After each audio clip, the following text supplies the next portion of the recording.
I'm Sam Castor, Bald Believer. We're here on Lex Lumina, and we're here with the incredible John Guedry, who is an icon in the banking world. He has moved many fiscal mountains here and has also been a leader in the education sector. He sat on the Community Schools Initiative Board to try and help reorganize the school district and give communities more power. And he's been an avid advocate for children and for education for a lot of really good reasons. And he really is probably the most articulate and intelligent and fastest speaking person I've ever met. Oh, just pressure's on. No, you can just like unload all of this knowledge and just lay out facts and data better than anybody. So we're delighted to have you on. Well, thank you. Happy to be here. It's good to see you again. Yeah, it's good to see you too. And the first time I met John, I was working as a brand new attorney at Switch, and I remember Missy Young, who was also a guest. Yes. She came through the cubicle I was in.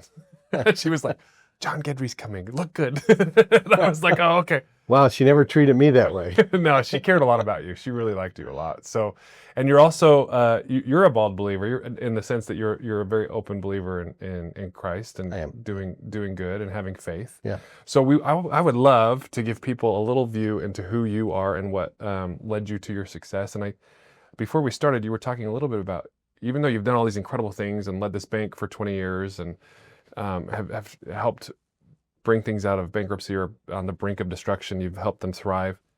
The most important thing to you, the thing you're most proud about, is your mom. It sounds like your relationship with her. Yeah, I mean, that's part of who I am. Obviously, I was raised by a single mom. I have 3 siblings, an older brother, a younger brother, and a sister. And, she basically made sure that while we didn't have much, she made sure that we were always prepared for whatever life was going to throw at us, and education was a big thing for her. I remember she used to, you might be too young to remember this, but there was something called the Reader's Digest Book of the Month Club. Oh, yeah. And you'd pay a penny every month and you get a new book. Uh-huh. And then at the end of the 12 months, you paid like $20 or something. We moved so much, my mom just kept signing up for Book of the Month Club. Never had to pay the $20. But she had more books. And I remember the last time we moved her, I filled up 2 pickup truckloads of books and left a bunch of them behind. Wow. And said, we have to take these to a library. I can't keep moving these books for you. Wow. I was getting too old to move them. But she cared that much about ensuring you had exposure. It was important to her that we knew that we read a lot, and that we were prepared for life with a solid education. That's incredible. So, I mean, how old were you when she became a single mom? Were you a kid? Yeah, she didn't get divorced until I was in my teen years, but she had an estranged relationship with my dad, and he wasn't really around. And so, for all intents and purposes, I was probably 11 or 12. It was about the time that we moved from New Orleans to Las Vegas, and she took a job with the dental office, and and then she worked many other second jobs to kind of make ends meet. And when my older brother and I got old enough, we contributed to household expenses, and that's how we got by. So you're sitting there, you're a teenager, you see your mom struggling. What did that create inside you? Well, I certainly created a drive to succeed. I didn't want to have a family with children that went through some of the same struggles. Not that I resented any of it. It was tough. Yeah. And and then I kind of learned. This is God working in my life. I kind of learned in raising our daughters that giving your children everything isn't the answer either. Yeah. And so, which is a natural thing. It's a very common thing to do. Yeah, especially when you grew up without a lot. You want to compensate. You want your children not to experience that. And so we did a lot for our daughters. And I remember when my youngest daughter went away to college for her first year, she didn't do so well. And she's an attorney now, but she struggled her first year at Arizona State. And when she came back, we sat down and we had a long talk. And one of the things I distinctly recall talking to her about is how much we made things too easy for her. Interesting. And that it was going to change. Yeah. And boy, was she not happy for a while. Well, that discomfort. But it ultimately, I think, helped her, get a scholarship to Boyd Law School, and she, graduated from Boyd Law School, and she's just doing really well. And so I think, you learn as a parent. Now I have 2 twin grandsons who we've been raising since they were 6 months old, and they are getting at times they would say not the benefit. I think it's the benefit of our experience. I think that they're turned out to be great young teenagers, and I think in large part because both my wife and I learned a lot of lessons as Yeah. first-time parents. Yeah, I'm sure. I'm sure. Well, and there's that saying in storytelling or writing, for the sake of your characters, make their lives difficult. Mhm. But that's what fosters muscle and experience and Right. growth. Yeah, it's a great saying. Yeah. So you feel like it sounds like you got that difficulty, but with the love and care and attention of a mother who was just totally committed to you. Yeah, as she could be. I mean, honestly, I don't know how a single parent does it today. I know she really struggled with it. She was working often 2 jobs, and so a lot of growing up was really because of an older brother that, cared enough to make sure I stayed on the straight and narrow. Mm. But, we had to do a lot of things on our own, and she did everything she possibly could. But first and foremost, she just wanted to make sure she had a roof over her head and food in the cupboards, and Yeah. she did that. Yeah. And so that fueled you to want to try and do more. Yeah. Right. So, and then so with your own kids, I know we started talking a little bit about how you've experienced some miracles in your life with your own children. Do you want to talk about that a little? Yeah. I mentioned that we have 2 grandsons. They're twins, 14 years old. They're my oldest daughter's boys. And she was diagnosed as a teenager, like 17, 18 years old, with some mental health issues, specifically something called borderline personality disorder. Sounds so benign, but it's not. No. It's borderline between schizophrenia and the next level up under Freud's hierarchy. Yeah. So she's had a lot of struggles, and she really dealt with a lot of struggles in her teen years until she got diagnosed. She was put on medication for a couple of years, and that seemed to help her manage it. It's manifests itself in symptoms very similar to bipolar, so very wild swings of emotions and moods, and very impulsive nature and that type of thing. The medication helped level that out, and she seemed to manage it okay. But I remember her having a conversation with my wife and I, and she said, I just can't function on this medication. I don't feel like I'm productive. I'm drowsy all the time. I can't focus. And so she got off of the medication. Unfortunately, the symptoms really reared up, and she started self-medicating with drugs that became very serious drugs, and most recently fentanyl. While she's been going through this, we've always kept the door open for her under the pretext of when you're ready to we tried all the things that parents would typically try, counseling and psychiatry and, intervention and anything that you could think of. And then we finally said, look, we got to turn this over to God because it's not working. What we're doing isn't working. So we, finally opened up to friends and asked for prayers. And we both belong to Bible study groups, and our groups were praying for her. And she's had moments off and on where she's wanted to get clean, and she's stayed sober for a period of time, and then she'd fall right back into the trap of drugs. Until recently, and about 8 months ago, she came to us and said, I just can't do this anymore. I'm going to kill myself, and I want to have a life, and I want to spend time with my boys, and I really am. And we, for the first time, really felt like she was serious about it. But what happened a month prior to that was we saw a documentary on the Will Kane show, and it was about this drug that's called ibogaine. It comes from the root of a mushroom in Africa. And it's a Schedule I drug in the United States because back in the 60s, it was used for hallucinogenic and psychedelic purposes. And the U.S. government didn't see any medical benefits to it. In the last decade, many countries have been using it to treat addicts to help them wean off of whatever drugs they were on. And basically, it eliminates the craving for their addiction, whether that's alcohol or a variety of different types of drugs, tobacco, basically anything that can be addictive. But more impressive is since the medical community understands more and more that a lot of addicts have an underlying mental health issue. Yeah. This drug actually does, and I'm going to probably describe this improperly, but it reconnects the synapses in the brain and bypasses a lot of the mental health issues. So in the case of my daughter, it affected her disorder affected the frontal lobe of her brain, which is where your personality gets developed and maintained, and it affected the production of serotonin and dopamine. Yeah. What this drug did was put it made the connections that were broken, and it balanced out her serotonin and dopamine. And so she went from how you can imagine somebody that's bipolar and an addict to a person that has zero cravings. I mean, literally no cravings, and has just been so stable. I mean, calm, totally different, like she was before she started showing symptoms of the disorder back when she was a teenager. And, I don't want to downplay what her role in all of this, because it wasn't just as simple as going and getting this treatment, Sure. which she had to do in Mexico because it's not currently legal in the U.S., although Texas passed a bill to fund $50 million to do a clinical study for veterans. Veterans are coming back with PTSD. So much trauma. Yeah. And they're dealing with things like high suicidal rates, and a lot of them are addicted to pain medications from multiple surgeries they've had, or alcohol, or both.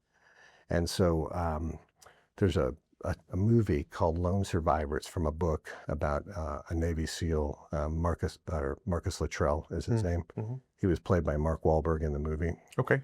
And he's the lone survivor of a Navy SEAL unit that got ambushed in Afghanistan. Ugh. He came back, and he had PTSD. He had multiple traumatic brain injuries.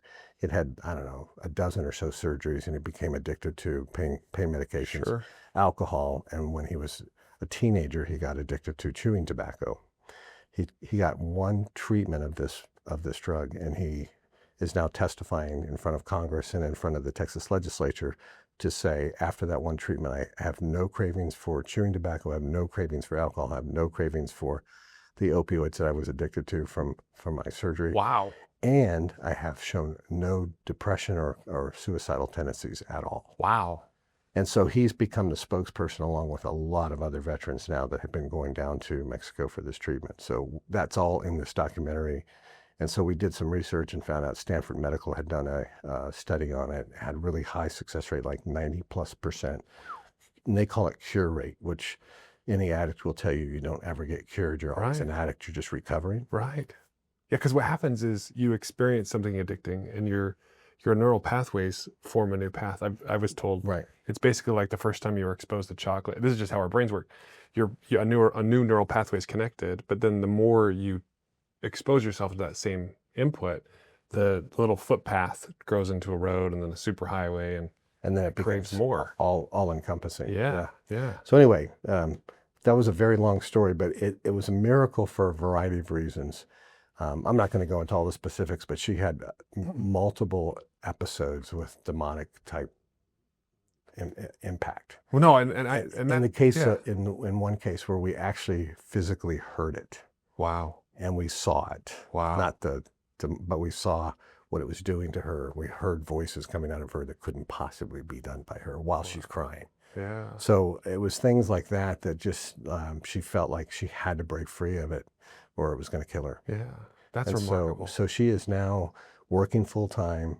She's being a spokesperson. She's researching everything she can on all the different programs out there, government programs out there, trying to see if we can get Nevada to follow Texas's suit and do some similar type of treatment programs here. She's become an advocate. She is your daughter, so I can see that. Her mother's daughter too. So, That's wonderful, because you're such a great advocate for so many things, especially education. So that's remarkable. So on the demonic thing, I think it's interesting. I think a lot of people, one of the things that the devil is really good at is convincing you he doesn't exist. Right. And obviously there's lots of good and bad, dark and evil, and angelic and light energy in the universe, right? Yeah. Whatever you call it. Yeah. So when I have a belief that I've been fostering for a while, that when we do certain things, we do open ourselves up to either influence from God or influence from the devil. Right. And so you can't pretend that one exists and the other doesn't. Right. There's a counterbalance there. And if you're a believer in God, which I am, then you believe that exists. And, I can honestly say it was the first time I personally witnessed it. Yeah. Although we did have other experiences that were really kind of bizarre and hard to explain, that in many cases happened when many people were around. Sure. And so, no, I believe you. Yeah. Yeah. I mean, so anyway, so she's on the pathway to getting her life back. Yeah, she's becoming herself. Yeah. That's beautiful. Yeah. There's a quote, one of my favorite quotes is actually by Brigham Young, who said, "The greatest gift God gives his children is the ability to preserve their identity in the presence of God." Yeah. And to me, that's what we're all fighting for, is being Right. our true selves, right? Well, she's been baptized now. One of the first things she wanted to do when she went through the treatment down in Mexico, her first experience, because it differs from different patients, but a lot of them go through a lot of the traumatic moments in their life that the addiction created, Yeah. and they have to kind of relive it to break free of it. And unwind it, yeah. In her case, she had really a positive experience. She had an experience where she saw herself holding a baby, and she looked at the baby, and it was her. Oh, that's tender. And boy, I get emotional over this one. And a voice that told, a light that she saw, and a voice that told her, "You're my child." Oh, wow. So, And that probably was only able to come as she was able to open up and be ready for it. And that changes everything. she is, yeah. And that came from lots of prayers from lots of people. So one of the things I would say to any family, and I know there are lots of families that struggle with addictions that they don't like to talk about it. Yeah. Talk to friends about it. Ask people to pray for your family members or your loved ones, that they find that strength that will help them break free. We're all here to help each other. Yeah. I don't know if you know this, but after I met you and Misty talked so highly of you, we were at a restaurant 6 months later, and I'm a young wannabe executive. I wasn't an executive that. You're selling yourself short. Well, Go ahead. I was still learning, right? I'm not buying that. Well, and I remember seeing you at the restaurant, and I didn't know what the story was, but I could tell that there was something. Your daughter was with you, and you said hi. You were very friendly, and then you went back and you ended up leaving. I think we were at Mimi's, if you remember this, but you probably don't. It was very impressionable to me because you were this icon. That had Boy. well, You got to get out more, Shane. Really, seriously. No, I mean you're a force of nature and respectable, and a lot of people love you. Tom Thomas thinks the world of you. Like there's a lot I of really, feel that way about Tom. yeah. So, and I could tell you were there was something going on, but I saw how much you loved your daughter by how you treated her. Yeah. Like even though I could tell she was having something wrong, there was an episode or something that was happening. I just saw your heart. I saw how much you cared for her, and it made me like you more. We've had our moments. I'm glad to hear that. We've had our moments. I mean, we had a period where, I honestly, I grew up, part of the reason my dad wasn't around is he was an alcoholic and not a very nice one. And that's genetic. It affects our genes when our parents do that. Yeah. And my wife Debbie and I were heading out of town for a bank retreat with our top producers. And it was really early in the morning. And I looked over, Debbie's looking at her phone, and she started crying hysterically. I've never heard her cry like this before. And I kept asking her what was wrong, and she wouldn't respond. So I finally just grabbed her phone and looked at it, and there's a message on there. It says, "Hi, my name is whatever it is. I'm a friend of your daughter Jennifer's. I found her dead." So we immediately turned around, went back home, walked inside. Debbie's still crying. I'm in shock. And woke my youngest daughter up, and she asked what was going on. And of course, she was upset when we shared with her the message. And Debbie was just beside herself. She didn't even know, she wasn't thinking straight. She's saying, well, where is she? Do I call the coroner's office? I mean, what do I do? How do I find her? Yeah. My youngest daughter was the only one thinking straight. And she said, just call her cell phone and see who this guy is that has her phone and ask him what's going on. So I called, and my daughter answered. And the second she answered, I knew right away she had sent the message. It was her call for help or whatever motivated her to do that. Wow. And so I said, your mom and I are heading out of town. And I hadn't seen her for a few weeks. So we're heading out of town. And when we get back, I need to see you. And she came over, and I said, your dad, your grandfather, my dad, was not in your life or your sister's life because, frankly, he was toxic. And I just didn't want that impacting either of you. And I said, I'm at that point with you now. I just can't have you in my life. I thought I was prepared to handle anything. I really did think that I would be prepared the night that the police showed up to tell us our daughter passed away. Wow. But I just just floored me. Mm. I didn't even know how to respond. And So- so for probably a period of a year and a half, we didn't have any communication. My And- wife kept the communication open, but I struggled with it. Do you think that helped her? I don't know. It helped me because I really felt like I had to clear my head. Sure. Um, You can't save someone who's drowning if you're drowning too. That Right, kind of thing. right. Yeah. I felt guilty about it for a while, but then I felt like I had to do it. I just didn't know what else to do to deal with it. Mm.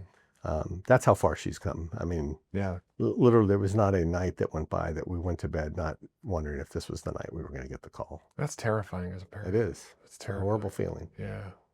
Let's talk about something positive. Okay. We will. I mean, that's positive what's happened with it. Well, it's beautiful, but I think there's a lot of people that are struggling with this, especially right now, because I think we've talked a little bit about this. Like, there are tech companies like Google, and I think Google's a great company, and they have this patent they developed in the 90s that they can manipulate people's physiological states with screens. Yeah. And it's been very destructive. There's a big, there's lawsuits against Facebook and Instagram and all these groups about how they're hurting kids. Yeah. And turning them into, I like to say they're turning them into digital zombies. They are. Dopamine chasing Yeah. digital I zombies. mean, we struggle with that with our 14-year-olds. We're trying to keep them off of the devices as long as possible. Wow, isn't that brutal? And I'm seeing it with my kids, and we have a rule that our kids don't get cell phones until they're at least teenagers. Yeah, we did the same thing. They were 13 when they got their first phone. So they've now graduated to a smartphone. The first phone was worse than the flip phone. They couldn't do anything other than receive or dial out a call. Yeah, and they just like throw it around. They didn't care about it. Yeah. Because my kids kind of do that.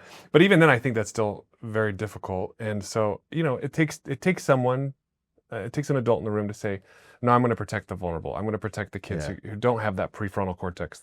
Well, my wife is definitely that person. She is the consummate school teacher, so she treats them like the kids in her classroom. Yeah, So good. they have limited time. She has the shut off on her phone, so whenever they go over their time, she just shuts them off. That's good. Then they're always begging her, "Can you gotta give us 30 more minutes?" No, you already used your time. That's good. And so she's looking out for them. And then there are other kids, a lot of kids who don't have the parents that are looking out for them or the parents to advocate for them. And that's one of the reasons I admire you so much as we've done stuff together, because when we were pushing for the Community Schools Initiative, and we would go around to different groups, and we made good progress on that. We did. Frankly, if we'd hired the right company to do the polling, the district would be smaller now. Next time, hopefully. We'll see. I mean, I know Joan is doing a good job. And She really is. Yeah. Yeah, we'll talk a little bit about some of the things she's done since she's out there. Which is good. But there's this need for education. So I know that your mom exposed you to reading and inspired this ability to rise up inside you. Why do you think it's so critical to kids? Like, what is it really that's so transformative about education? Well, I mean, I can only use my own experience to draw from. And my own experience was if I hadn't had an older brother that was a tremendous student and a mother that made it a priority for us to do our homework and get our work done, I don't think I would have been a very good student. I mean, I played sports and I really just wanted to take a break and feel like I mean, literally my junior and part of my senior year of high school, I went to school, I went to practice, and then after practice, I went to work. I was a bag boy at Albertsons, and I worked until midnight. I got home and I took a shower and got my homework done, and then woke up at 6 in the morning and started it all over again. The grind. And I knew I didn't want to do that for life.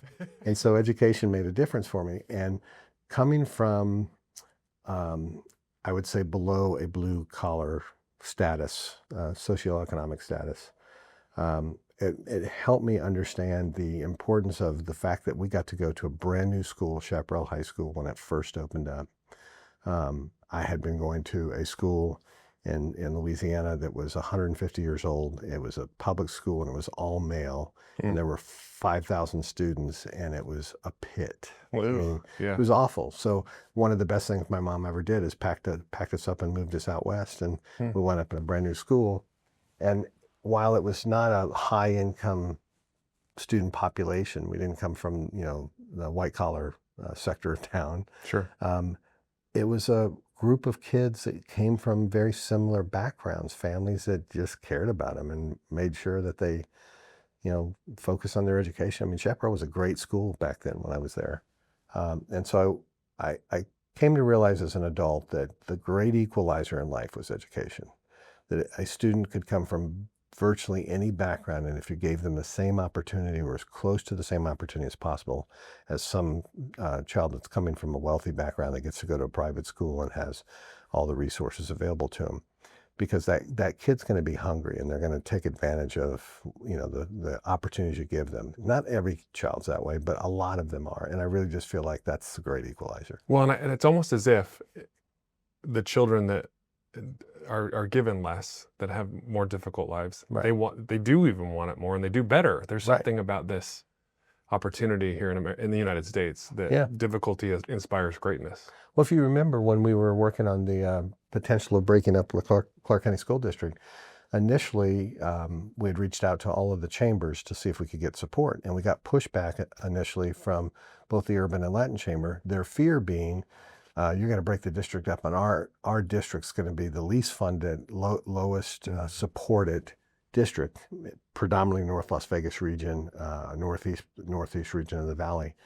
And we were able to point out to them, no, just the opposite, because what was happening was we had just passed, Governor Sandoval had just passed the $1.3 billion tax increase, and about $700 million went to 640, I think it was, went to Clark County School District. Mm-hmm. And it was to go to categorical funding, Title I schools, so schools at risk, special needs students, read by 3, Second language all students, English language learners. And so all of those categories of students were going to get extra funding, and they did. So they got an extra anywhere from $1,250 to $2,500 per student, depending on what categories they fell into.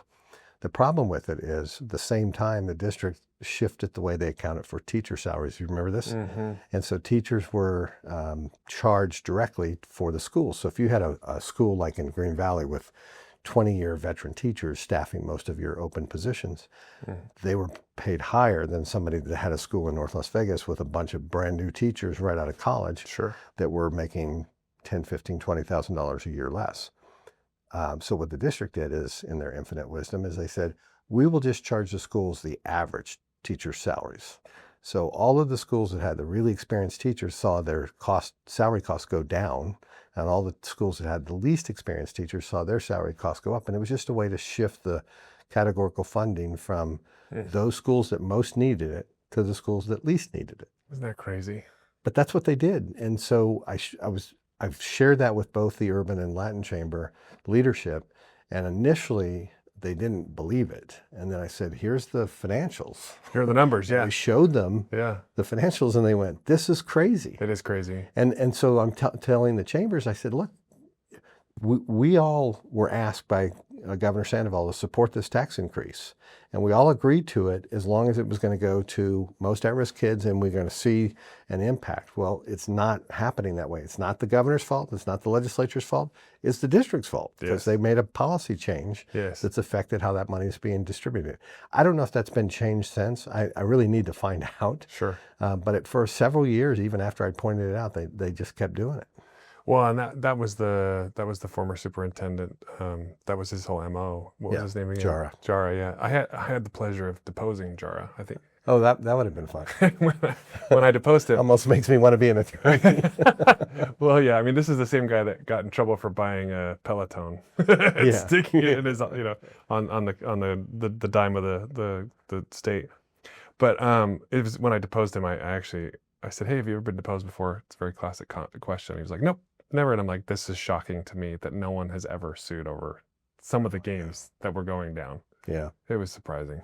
Well, and so you were a big advocate for changing things and making sure that the money was going to the kids that needed it. And so when a kid is given that opportunity, especially in those hungry environments, it opens the world to them, it seems like, in my experience, right? Right. So what do you think are some of the best things that we could do to make education better? I mean, you here in Vegas, you have tremendous experience. You sat on legislative committees. You've looked at how they do things. You've looked at how the state tries to fix it. So I've partnered with a lot of different people, people that frankly do far more than I do, like Glenn Christensen, phenomenal guy. Oh yeah, and he's like an icon in the space. And he just does great work. And yeah, he's terrific. I mean, he's a guy that I would model most of what I did after, because I just felt like he was on the right path. Sure. My background being from banking is really more on the business side. So I focused more and more of my attention on the business side. So there were two primary things I had focused on when I first started working and trying to help education 15 years ago or so. The first one was my wife and I had discussed the fact that we had so many nonprofits, well-intended nonprofits, trying to do work to help the district, and realizing that nobody really knew how to access what they did or leverage what they did or combine some of their services. The district tried and others tried, but there was just a lot of them. So we formed a program called Be Engaged. And it was an acronym, Business Education Engaged. And the goal was to get business leaders and education leaders in the same room talking about what the needs were in education, and specifically how the business community, through the nonprofits and directly, could impact those needs. Sure. And the end result was we formed a committee, had a lot of really smart people, including Glenn, on the committee. And the first thing we did was sent out a one-page request for proposal to all the 130 or 40 nonprofits that we found that were providing at least some service to education. 140? Yeah. Wow. Well, what got me thinking about it was banks are notorious for getting asked to contribute to nonprofits because of the Community Reinvestment Act. Most nonprofit organizations think that that means that they're required to donate money, and it's really not what it says. Oh. But it is a way to get banks to be more engaged with their communities. And so the year before, the woman that ran our community reinvestment work, Jerry Merritt's, came to me and said, John, we funded 85 different nonprofits, different levels. Some of them were small checks and some of them were large checks, but 85 in 1 year. And she said, I have to be honest with you, I don't know how half of them even impacted the community. Ugh.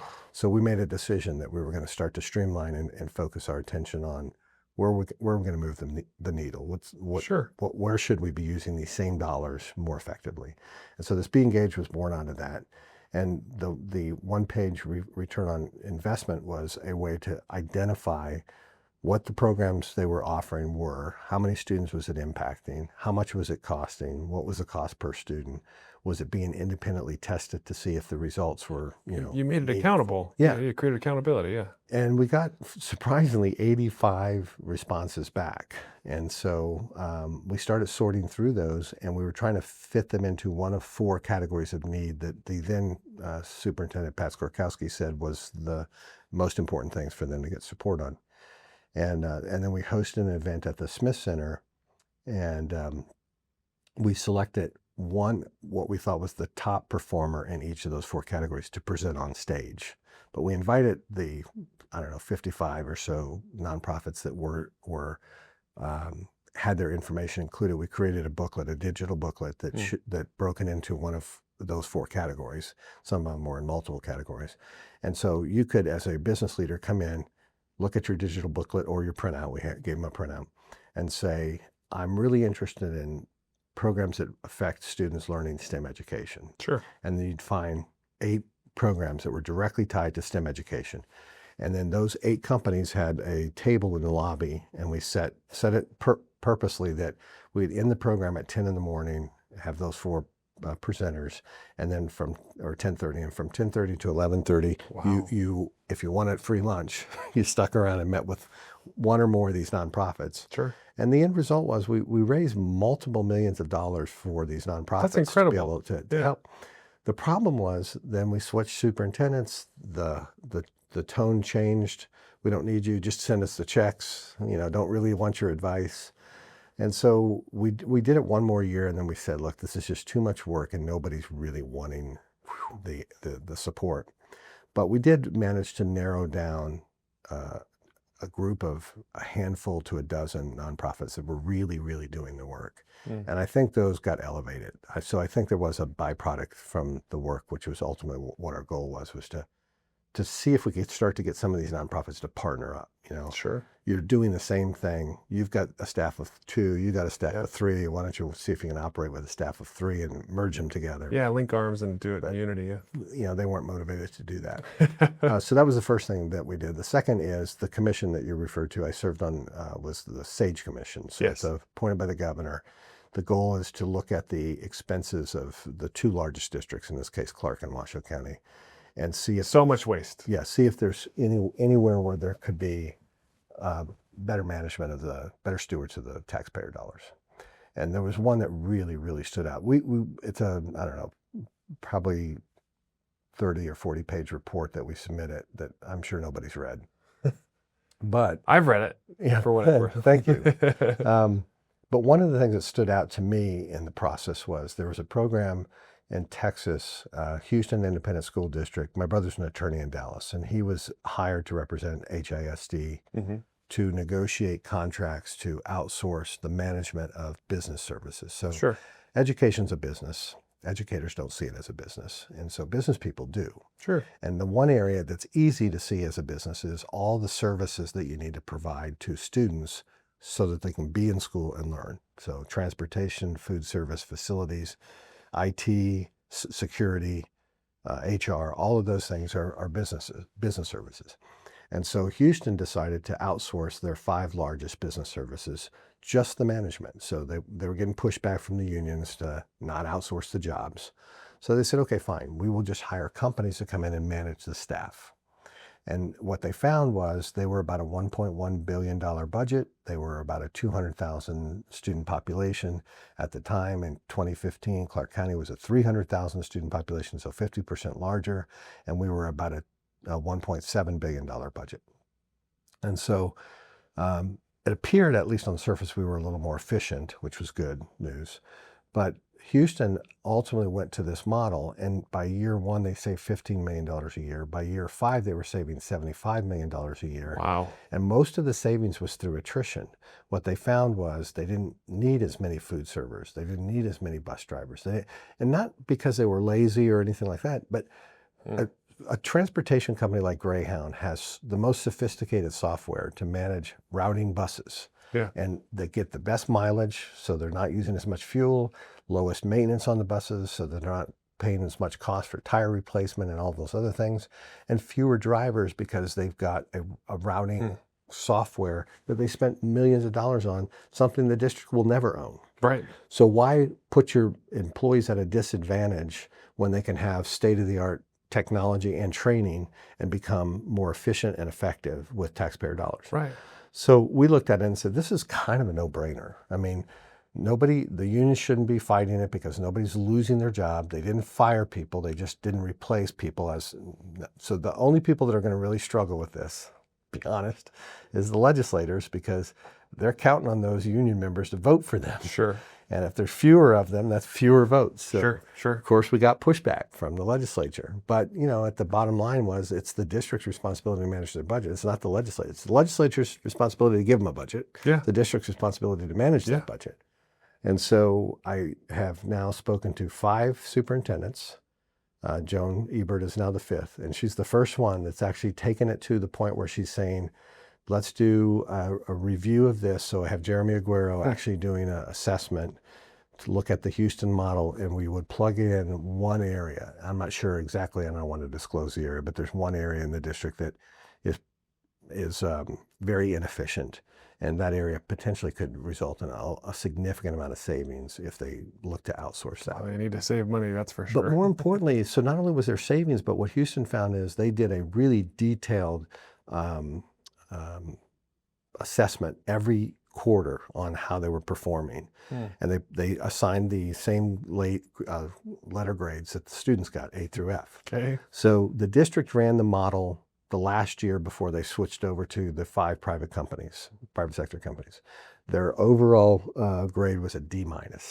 So they were just barely passing. That's a real good. So not only did they save 75 million by year 5, but their grades never dropped below a B plus. Wow. And most of them were all A straight across. Wow. And is that in terms of performance? That's in terms of a lot of measurables. So they had teachers, students, and parents evaluate. They gave them very specific categories to measure. So like in food service, is it healthy? Are my children eating the food? Is it, are they providing variety? Do they address things like allergies, food allergies? And so there were lots of categories they would grade them in, and they graded the district in, and obviously they dramatically improved the service levels. Some of it because they were hiring the right people, some of it was because they got better training, some of it was because they had better tools to do the job. That makes sense. So, you know, one of the things I heard lots of arguments against it. One of the arguments I heard, I won't mention who because I actually like this guy, but he was a member of the legislature, and he sat on the education committee. And he was the first one, so I give him a lot of credit. He was the first one that actually sat down and went through all the material with me. Sure. And at the end of this 45-minute meeting, he looked at me and said, I just have one question. And I said, what is that? Why is it that the private sector always thinks they can do things better than the public sector? Because they can. But my response to him was, it isn't a private sector, public sector argument. It's a core competency argument. Yeah. Why do you think an educator of 30 years knows how to run facilities maintenance? Yeah. Or transportation? Why take a teacher that's been climbing the ladder and then put them in charge of all the buses? Right. Mainly because your contracts, the crappy contracts that you've forced these teachers to sign, says if they want to get their PERS retirement money, they have to leave their job. Yeah. So they go work in some administrative job. They had actually had an ex-teacher running transportation. Yeah. Way back, 15 years ago or so. And nice lady, really nice lady. That's how I first met Glenn Christensen. The chamber was trying to help work on finding savings in areas. And so we wound up working on transportation together. Wow. And we found out that they lost $5 million the year before because they had a $5 million surplus. And to her credit, she asked her staff, what should we do with this $5 million surplus? And that was the kind of typical government mentality, use it or lose it. Sure. So they said, well, let's buy tires. We go through a lot of tires. Okay, so they bought $5 million of tires. The problem is, all the warranties on 4 million of the tires was out before they could use them because they had too many tires. It's not her fault. No, but that's a classic core competency issue. It's like you realize you have to phase these things. And so it's not about public-private sector. It really is about core competency. And why would you even want your educators focused on this stuff? No, they went into education to be passionate about teaching children and helping students, and yeah. So anyway, so we are making some progress on that finally. So do you 12 years later. You feel like Joan's listening to you? She is. Superintendent Ebert. And not just me. I mean, I really feel like she's open to any good idea that's going to make the district a better district. Well, I'd love to talk to her. I've actually tried to talk to her, and she won't respond to me. But I sue the school district with my law firm probably 300 times a year right now for kids with special needs, and so I get it. But, you know, like, for example, the grass issue, we think that them replacing all the grass with AstroTurf is just going to be there's kids that are getting second-degree burns. There's carcinogenic elements from the plastic. And we want to help them out. And I don't blame her. She probably doesn't want to talk to me. But she just doesn't know what a nice guy you are. Well, yeah. I mean, that's what's so beautiful about America is that we can disagree and still be united around some common principles. Like, hey, it's about the kids, right? Yeah, and that's part of the reason why most of the focus I've had in education has been on the business side, because I don't know the first thing to tell a teacher what they should do to improve their classroom. I'll listen to my wife or people she knows that have been in that environment, and they offer really good suggestions. Sure. And I listen to the teachers. I mean, when I'm talking to them about some of the business things that they should be looking at, I listen to some of their complaints or their concerns. And so we've gotten behind things like trying to provide digitally based, artificial intelligence based curriculum that doesn't require the teacher to have to write, new lesson plans every week. Right. No. And provides the students the kind of learning tools that they really want, which is, artificial intelligence and they don't want to read out of textbooks. They want to watch videos or have conversations Yeah. So hopefully we get a chance to talk a little bit about financial literacy. I want to talk about that, and I really want to talk about this idea that as education changes, let's touch on that now. Like you've been working on a program that will help enhance financial literacy in youth, right?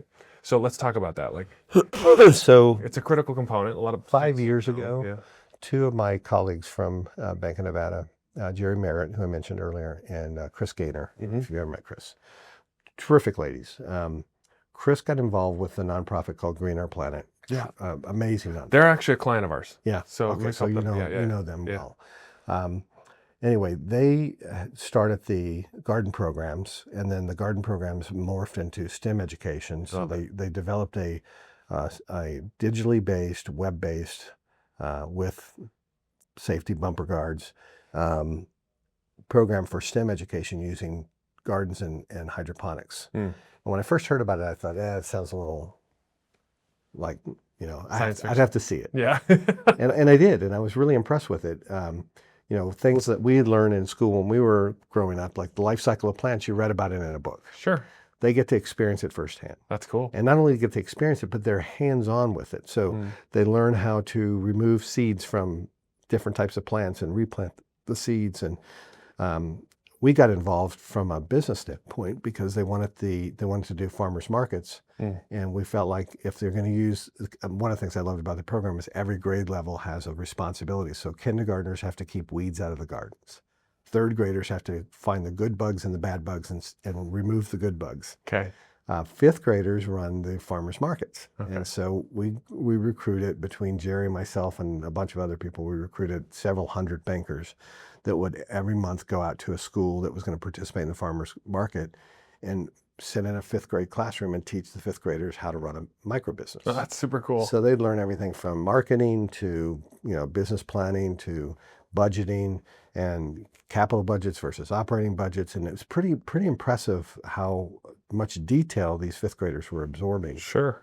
But it was very labor intensive. And obviously it required a lot of volunteers. You had to coordinate, then you got all the rules with the school district. You've got getting everybody cleared, be able to go on campus. So we started talking about, is there a better way to do this? And so Chris and Jerry came to me and said, I think we should go to Junior Achievement and a few other of the nonprofits that have been doing financial literacy like Green Our Planet, and let them give us a proposal on how they would develop a more tech-based system. And we had the curriculum. Most of it comes from the FDIC. And the state in 2017 had passed a law mandating financial literacy for all students in public education in the state of Nevada. Another unfunded mandate. So it went undone because nobody had any money. Nowhere. Yeah. And so the bank decided that we would start the program off with a $300,000 commitment. We would do $100,000 a year. And we gave that pitch to a couple of these nonprofits, and we asked them to come back with their plan. And the one that gave us the most impressive plan was Green Our Planet, because they'd already been doing digitally based education with STEM, and they had already developed these avatar characters to teach it. Yeah, it's so cool. Which, you know, the kids really liked. But I thought it might be a little corny because the STEM curriculum is all for kindergarten through fifth grade, and so everything's geared to the younger kids. And I thought, you know, we really want high school students to really get this. I don't know that they're going to learn too well from kindergarten cartoons. Yeah, cartoon character named Mr. Bugsy. Yeah, well, yeah. I mean, some might. But they did create avatar characters, and they created a character called Quasar. And Quasar is the coolest financial literacy teacher you'll ever meet. I mean it. I mean, I was blown away by this. So I got to preview it. Tom and Leslie backed it financially in a big way. That's great. And ultimately, Capital One and a few other players have come in. Now there's some companies that they're talking to finish this. But they have finished K through 5 and 9 through 12, and they've just got about $150,000 of costs left to finish middle school. And then they're going to do a 6-school trial. And so they have 2 partners. They have a partner that provides the AI piece. Okay. And so the licensing for that needs to be paid for. So there's some cost for the 6-school trial to run it to the end of the year. And then they have a company called Horizon Alliance. They're out of Boston, and they're the safety experts. So they're the ones that will make sure that even though the AI component is all in a closed environment, it's not open internet, they'll make sure that no kid can get into anything that they're not supposed to be into. Hijack it, yeah. And they'll monitor that. So, and then we've got a third party that's going to assess the whole program and give track how much the students have learned and how much they've increased their knowledge in financial literacy, as well as any other subjects that may have impacted. They're also going to look at some of the social things. How's their school attendance on the days when they're doing the financial literacy program? It is a really cool program, so I can see them wanting to show up for that. Yeah, 360 view of how it impacts the kid. Yeah. So the plan is, since Green Our Planet, this is part of the reason we selected Green Our Planet, since Green Our Planet is in 44 states with their STEM curriculum. I was shocked to hear how fast they've grown that. And I can't remember how many thousands of schools and hundreds of thousands of students they're impacting right now with their STEM program. The plan is to take the financial literacy program that's been built and funded through private donor money. There's an ongoing operating cost to it. That's the licensing cost and the tracking, the auditing cost, and the safety cost. The plan is to sell the turnkey program to other states. So Utah was one of the first ones to sign up to STEM. They're already asking about the financial literacy program. That's cool. So if Utah and even a dozen of these other states decide that they want this for their students, they'll pay for it, and there'll be a slight markup to cover all of Nevada's overhead. So eventually Nevada will have it for free. Oh, wow. And that was our plan from day one, is to make sure that we could deliver this to Nevada at no cost. Which would be huge, because I can't tell you how many times I've heard somebody say, why don't they teach kids how to balance checkbooks? Or why don't they teach kids how to deal with...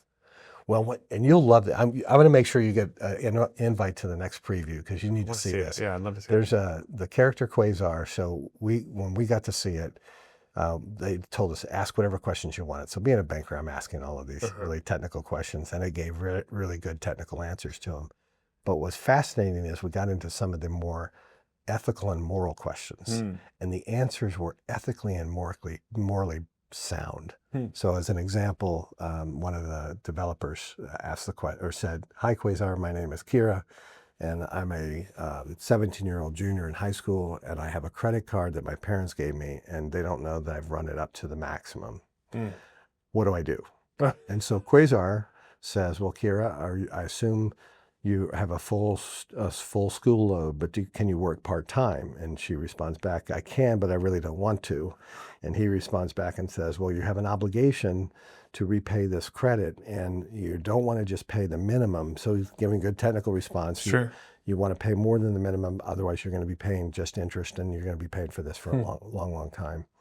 And she said, "Well, what if I just ask my grandparents to pay it off?" And he says, "Kira, that wouldn't be very responsible of you. It's your obligation, not your grandparents' obligation." I'm like, wow, this is really impressive. And is this is it just an AI or a chatbot? It's a character they created that's a chatbot. He's an avatar character. Oh, okay. And I'd love to get a picture of it. We can show everybody what he looks like. I'll send you the link.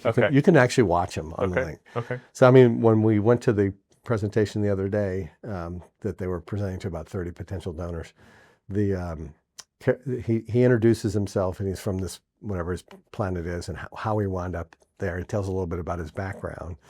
And then when I got home, I got this email from him thanking me for attending, and cool. How much he appreciated the great questions that were asked. But I got to see the other two characters that they did for STEM education for the third graders at Jan Jones Elementary, and they were like wide-eyed and just couldn't believe that these cartoon characters on this TV set in their room are calling them by their first name and answering their specific questions that they ask.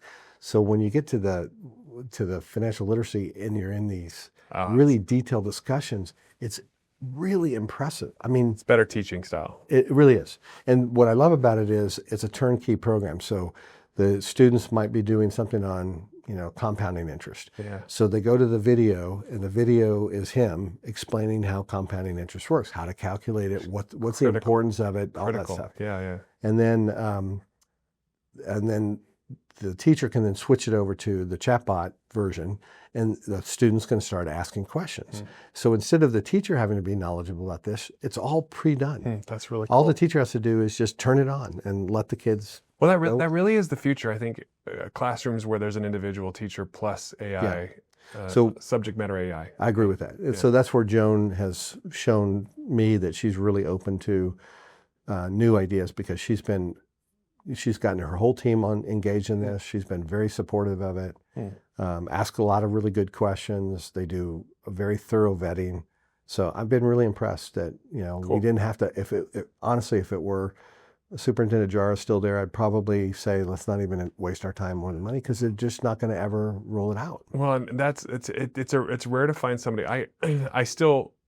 I'm hopeful for Superintendent Ebert. I also still believe that it's the Lord of the Rings dilemma: one ring to rule them all. Right? Like this idea that, hey, if I consolidate all this, it's going to be abused. It doesn't matter how good the person is; it's going to even unintentionally be abused. But I'm hopeful that things can work. So it'll be interesting to see how everything changes, because we really do need to embrace this new world. Right. AI is even more transformative than the car versus the buggy, or even the computer. Right. Yeah. I agree with you on that. Okay. Well, I want to ask you another question. Okay. So we had a conversation, and you had your finger on the pulse of the real estate market for quite some time. Yeah. And if you can't talk about it, I won't. No, I can. I don't know how well versed I am on it now. Well, that's fair. I've been out of it for a few years. Yeah, that's fine.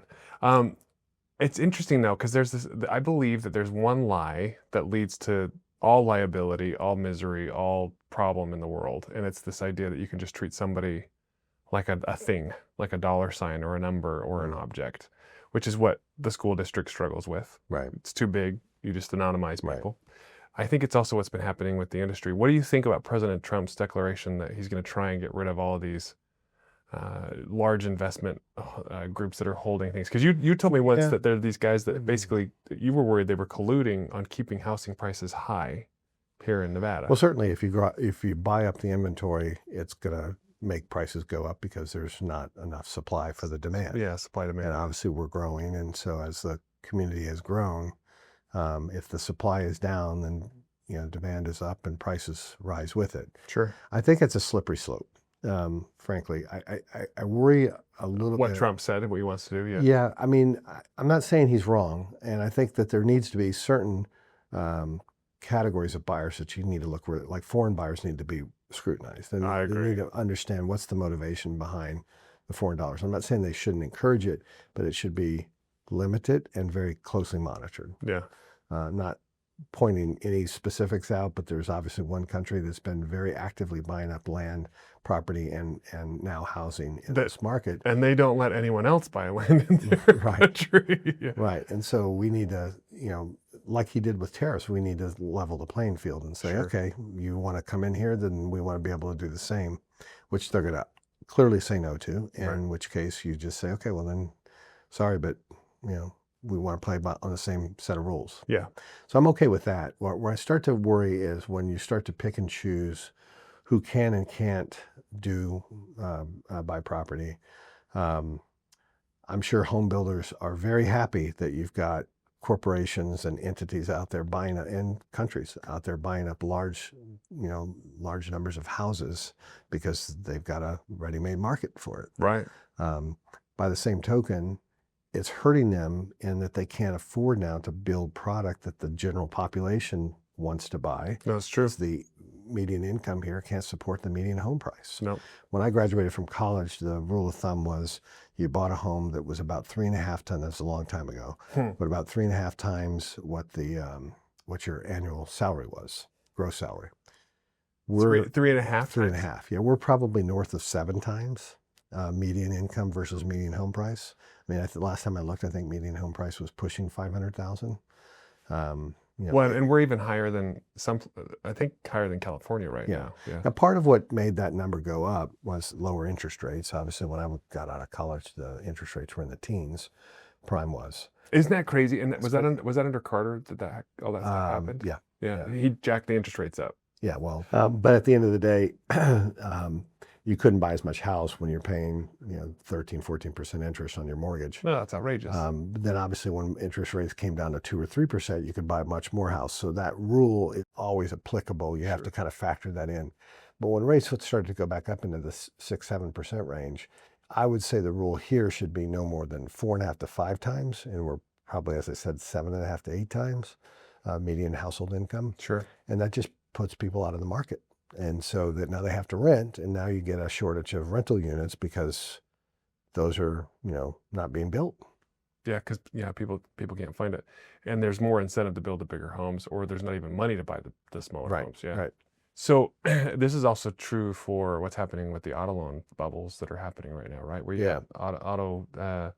I'm not as familiar with the market in the auto industry, but the principles pretty much are the same. Yeah, you have people who they're on their second or third loan that they've just rolled over into another car, where the Right. loan is now more valuable than the vehicle itself. Yeah. Yeah, that's risky. Yeah. Interesting. Well, so now that you've you left Bank of Nevada, you were an icon here in Vegas for a very long time, doing wonderful things, and now you're advising some other groups and doing some things. Yeah. Is this kind of like retirement for you, or are you more? Yeah. Well, the plan was retirement and golf. I hadn't played golf since I was in my 20s. Are you giving it up for about 40 years. Are you playing now? I'm playing now. Good. Yeah. Good for you. I was planning on playing more. You're too valuable, John. People want Yeah. to talk to you. Well, no. Then my wife said, "Find something to do." Oh yeah. Because I kept saying, "Hey, do you want to go have lunch?" I have like 50 things that I need to do today. I don't have time to go have lunch with you. So I started looking around, and she had mentioned to some friends that I was looking to see if there might be any consulting opportunities out there. Sure. A friend of ours had called, and he was on a board of a company that was having some difficulty, and they were asking their primary regulator to see if they could appoint a receiver. Uh-huh. And he called me up and said, "Hey, would you put your name in as a potential receiver?" And my response was, "I've never been a receiver, and I'm retired." And he goes, "Yeah, but you don't just put your name in. I mean, there's probably 8 or 9 people that are requesting it, and if you really, really don't want to do it, just when they ask you how much you charge, give them a really high number." So I did both. And you still got And it. they said, "You're it." It was interesting. It was a trust company that had gotten involved in crypto, and they lost client money. And so it was interesting kind of learning a little bit more about the crypto and market, and just Boom and bust. how that's been so volatile, and frankly, the lack of proper regulatory oversight. And so I got a call just about 4 months ago from the state financial institutions division saying, "Hey, would you be interested in another one?" And I said, "Probably not." You're not going to do it. I did it. Okay. The commissioner said, I really feel like you're the person that should be doing this, because I don't know anybody else that's done one before. That's great. Well, if I ever need a receiver that does this type of stuff, I'm going to come on to you. I'm to you. I'm trying to avoid the crypto. Okay, that's fair. now. Yeah, there's been some struggles there. But it's interesting. Did you ever? So let's end with this, and then I'll ask you a couple questions just about a little more about you. But did you ever read the book The Fourth Turning? Did you ever get into that? No. So it talks about, and I'm curious what your take is on this. It talks about. It was written in the 80s by some economists. Fascinating. It's very cerebral, very thick. But here's the pith of Probably it. why I didn't read it. Well, no. It took me like a month to read it. I'm sure. Just every little bit at night, you know. But it's incredible. That's like me reading the Bible. I have to go look up every word, either in Hebrew or in Greek. Yeah. Okay, what does that mean? That's really cool. Yeah. Okay, so now I'm going to ask you another question. But so this one, I'll summarize it quick. I want to know what you think about this. In the 80s, they said, "Hey, we've traced seasonal cycles, societal seasonal cycles, all the way back to Sanskrit times." Yeah. You know? And the Romans used to call these cycles saeculum. And it's where every 80 to 120 years, we go from a spring, summer, fall, winter cycle as a society. Spring is when art is innovative and the Growth. Yeah, there's all this new. Our 60s and 70s period was the last spring. And these guys in the 80s, they were like, we're going to hit the middle of winter in 2020. And that's when there will be war, plagues, technocracy that's taking over the world, gender confusion, all this distrust of Viruses and vaccines. all of it. Yeah, they call it all out in the book. Oh, wow. And they're like, what's interesting is then as the world decays, that's when some heroes come and then create and invite people to coalesce around the new spring. Yeah. And it inspires us back to the difficulty bringing. It's kind of human nature. Yeah, I think It's so. survival. Yeah. Yeah. Do you feel like that's happening right now a little bit? Yeah, the way you described it, I'd love to. Maybe I should read the book. I think you'd enjoy it because of your brain. I know that your brain would eat it up. Yeah, it took you, what, 2 months? It would take me 2 years No. to get through it. And your humility is great too. No, I think that's probably very true. I mean, we already know that there's cycles of longevity of countries. I mean, countries that, Yeah. they last 300-400 years, and then society breaks down and they wind up getting absorbed elsewhere. Yeah. And so, part of that process would be wars that would change the trajectory of a nation. Or maybe taking over Greenland or something like that. I don't know if you've seen the interviews. Nick, whatever his name is, the guy who found all the fraud, Nick Shirey or whatever his name is. Yeah. He's been interviewing people in Greenland. They're like, yeah, we want to join America. My favorite was a meme I saw. It was a cartoon of these military guys, and they're saying, we're here, we're the French military. We're here to train you on how to Resist. No, Oh. how to wave the white flag. Oh. So surrender. Surrender to the Americans. That's funny. Yeah, well, I hope that thing works out, because there's obviously a lot of tension there. But Yeah. let's bring it back down to an individual level. So you hinted that you like Latin and Greek. You like understanding the original words. What's your favorite, or Hebrew? What's your favorite ancient word? Have you studied recently? Gosh, I've never really given it thought. Yeah. I don't know. No. Okay. Yeah. What's your favorite verse in the Bible that resonates? I like with a lot of the verses from Psalms. I just feel like they're inspirational and you? Yeah. uplifting. Isn't David amazing? Yeah. Have you watched The House of David yet? No. You should watch it. Is it good? Made by MGM. It's incredible. Okay. Yeah, it'll knock your socks off. Well, I haven't watched, what's the series that's been out for now a couple of years? Oh, The Chosen? Chosen. You haven't watched The Chosen? No, I know. Oh, John, No, you gotta I watch. feel like a bad Christian right now. I haven't seen. Don't feel I bad. go to the Bible study group and somebody will say, "Oh, the guy that played one of the apostles was so good." Yeah. And then I read this verse and I can just see him doing that. Yeah. You can. You will love it, and I don't blame you. You just tell people I was waiting till the last episode so I could just binge watch it. Which I do a lot. Yeah. We just don't have a lot of time. No, I get it. Got two 14-year-old boys that we're trying to deal with all the time. Yeah. They play sports and Oh yeah. they're active and Well, but now that your daughter's doing more, maybe yeah. you will love it. It will. I believe broken hearts are kind of a recipe to understanding divinity. Like we have to go through that difficulty. Yeah, I think that's part of God's plan. Yeah. Is we have to see what it can be without Him. Yes, I agree 100%. And there's something about when we let our hearts break and then He comes in and heals them. Listen, I was a really late Christian in life. I was raised by a Christian mother. In New Orleans, we would go to the Catholic Church, and even then it was in Latin. So it's like, I'm getting nothing out of this. Yeah. I just felt like I was being dragged along. So I actually rebelled against it for a long time. Yeah. And then when I met my wife, she was very devout Christian. And so I said, okay, I'll go. I start going back to church. Yeah. I did the church thing, but I never really, really committed. And I had a very close friend, a guy named Steve Wallace, who was really a devout Christian. To this day, still the best father I've ever met in my life. I mean, just a tremendous guy. And he unfortunately passed away from cancer about 10 years ago. And it was at that time I said to Debbie, I want what Steve has. I watched him go through this long battle, and he did it with such grace and dignity and so confident of where he was going. New. Yeah. And I just said, I don't have that. And so that changed me. So now that you've been through that, what's your core belief? What's the Well, I have no doubt in my mind that Jesus is my Lord and Savior. Yeah. I have no doubt that God has had His hand in anything that was positive in my life, and probably made sure that I had to go through some challenges to recognize that. Yeah. So I love that. Yeah. It opens us up. Yeah. I mean, I think the younger version of me would have blamed others for those challenges. I mean, I did.